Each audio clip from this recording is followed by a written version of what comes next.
കൊല്ലം കാട്ടാക്കടയിൽ യുവാവ് കുത്തേറ്റ് മരിച്ചു. കാട്ടാക്കട എള്ളുവിള സ്വദേശി രാഹുലാണ് മരിച്ചത്. മൂർച്ചയുള്ള കമ്പി കൊണ്ട് രാഹുലിന്റെ വാരിയെല്ലിനാണ് കുത്തേറ്റത്.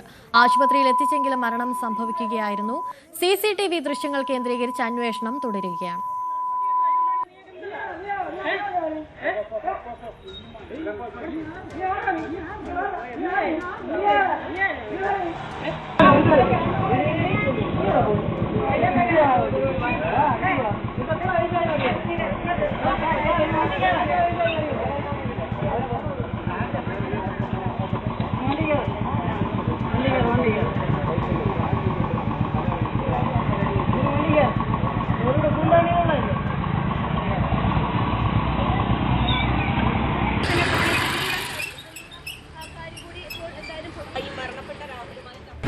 പിടിച്ചുകളി അങ്ങോട്ടും ഇങ്ങോട്ടും ചെയ്ത് പിന്നെ ഇതിൻ്റെ ഇടയിൽ ആണ് ആ ഒരു പയ്യന് ആ കുത്തു കൊണ്ടതായിട്ട് ഷർട്ട് ഊരിയപ്പോഴാണ് അത് വ്യക്തമായിട്ടൊരു ചെറിയൊരു ഹോൾ പോലെ ബ്ലഡ് വന്നുകൊണ്ടിരുന്ന ഒരു പയ്യൻ.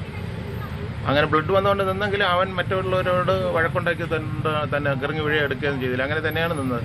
കുറേ നിന്നപ്പോഴാണ് അവന് ബുദ്ധിമുട്ട് തോന്നിയ ഒരു കൂട്ടുകാരൻ്റെ ബൈക്കിൽ കയറി പോകുന്നത്. പക്ഷേ കുത്ത് എവിടെ വെച്ചാണ് സംഭവിച്ചതെന്ന് വ്യക്തമായി നമ്മളൊന്നും കണ്ടില്ല. ഞാനും വൈഫും ഉണ്ടായിരുന്നു. നമ്മൾ ഇറങ്ങി പിടിച്ചു മാറ്റാനൊക്കെ ശ്രമിച്ചു, നടന്നില്ല.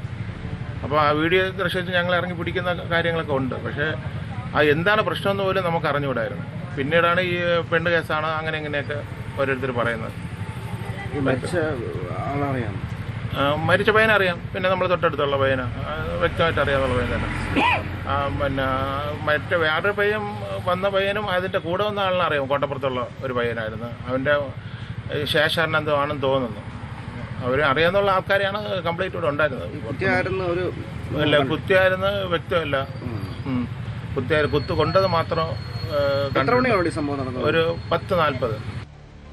അരുൺ മോഹൻ ചേരുന്നുണ്ട് കൂടുതൽ വിവരങ്ങളുമായി. അരുൺ, ഏറെ നേരം നീണ്ടുനിന്ന വാക്കുതർക്കത്തിനും കയ്യാങ്കളിക്കും ഒക്കെ ഒടുവിലാണ് ഈ കുത്തുന്ന മൂർച്ചയുള്ള ആയുധം ഉപയോഗിച്ച് കുത്തുന്ന ഒരു സാഹചര്യം ഉണ്ടായത് എന്നാണ് ഈ CCTV ദൃശ്യങ്ങളിൽ നിന്ന് മനസ്സിലാകുന്നത്.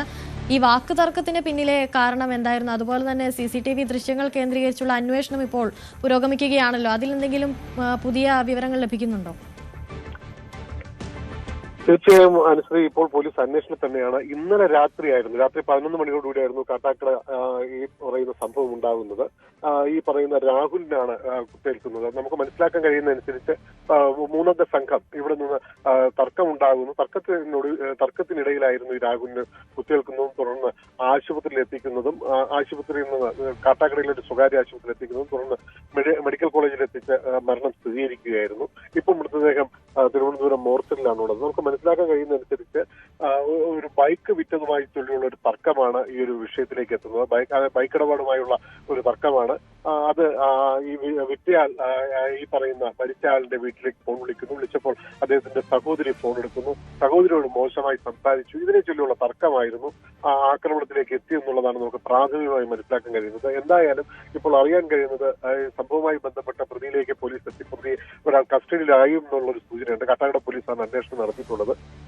എന്താണ് ഇതിനുള്ള കാരണം, മറ്റു വിവരങ്ങളൊക്കെ ഇനി വരും മണിക്കൂറിൽ നമുക്ക് വ്യക്തമാകുകയുള്ളൂ. എന്തായാലും ആഴത്തിലേറ്റൊരു മുറിവായിരുന്നു, നെഞ്ചിന്റെ ഭാഗത്തുള്ള ആഴത്തിലേറ്റ ഒരു മുറിവായിരുന്നു രാഹുലിന്റെ മരണത്തിലേക്ക് തിരിച്ചതെന്നുമാണ് നമുക്ക് മനസ്സിലാക്കാൻ കഴിയുന്നത്.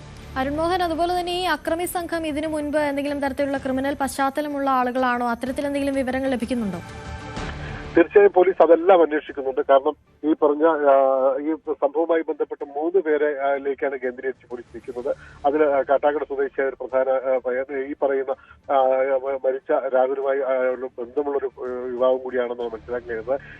നേരത്തെ സൂചിപ്പിച്ചതുപോലെ വാഹന ഇടപാടാണ് ഈ തർക്കത്തിൽ കാരണം. ഈ പറയുന്ന ഇവർക്ക് ക്രിമിനൽ പശ്ചാത്തലമുണ്ടോ അല്ലെങ്കിൽ എന്താണ് ഇതിലേക്കൊക്കെ വഴിതെളിച്ചത് എന്നുള്ളതൊക്കെ CCTV ഉൾപ്പെടെ കേന്ദ്രീകരിച്ചൊക്കെ പോലീസ് അന്വേഷണം ഊർജിതമാക്കിയിട്ടുണ്ട്.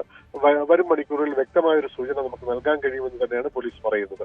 അനുശ്രീ, ശരി. അരുൺ മോഹനാണ് കൂടുതൽ വിവരങ്ങൾ നൽകിയത്.